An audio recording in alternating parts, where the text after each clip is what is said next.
আর এটা হচ্ছে TVS rider double ডিস্কের সাথে সিঙ্গেল চ্যানেল এবিএস। সামনের লুকস তো অনেক সুন্দর করে দিয়েছে আগের থেকে। ডিস্ক ক্যালিপার রেড কালারের মধ্যে করে দিয়েছে, সাথে ABS anti-lock braking system,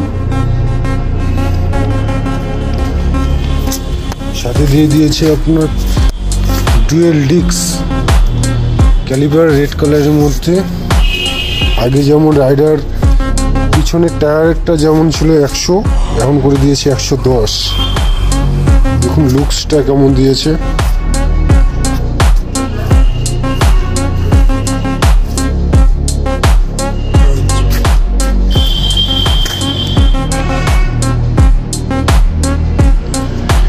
মিটারও change করে দিয়েছে।